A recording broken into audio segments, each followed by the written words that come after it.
Ezt a növényt táncolólángnak nevezik. Csak szórd el a házad előtt.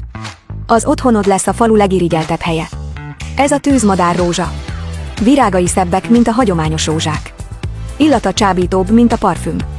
A tűzmadárrózsa ÜRT etnológiai nemesítés eredménye. Ez már genetikai szinten is különlegessé teszi. A Bridle Organ és a Royal Horde Radiator kettős tanúsítványaival rendelkezik. Minden mag az ÜRT etnológia csodáját hordozza. Nagyon erős életképességgel bír. Nem fél a hóborítástól. Nem fél a perzselő naptól sem. Mindez az űrkörnyezetből származó rendkívüli alkalmazkodó képességnek köszönhető. Minél több napfényt kap, annál erőteljesebben virágzik. Legyen szó erkélyről, cserépről vagy kiskertről. Bárhol ültethető. Most van a legjobb idő az ültetéshez. Az okos emberek már elkezdték ültetni ezt a tűzmadárrózsát. Képes a téglák repedéseiben kicsirázni. Virágozni tud a fal sarkában is. Virágzási időszaka tavasztól őszig tart.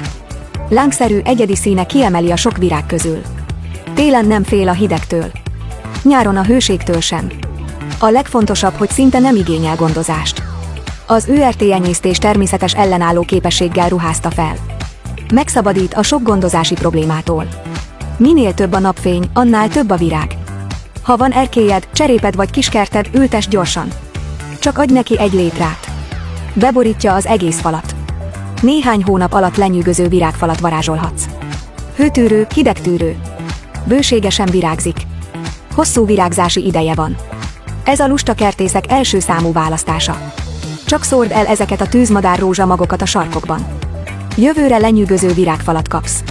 Most van a legjobb idő az ültetéshez. A magok az alábbi linken találhatók. Ha tetszik, ültess belőlük gyorsan.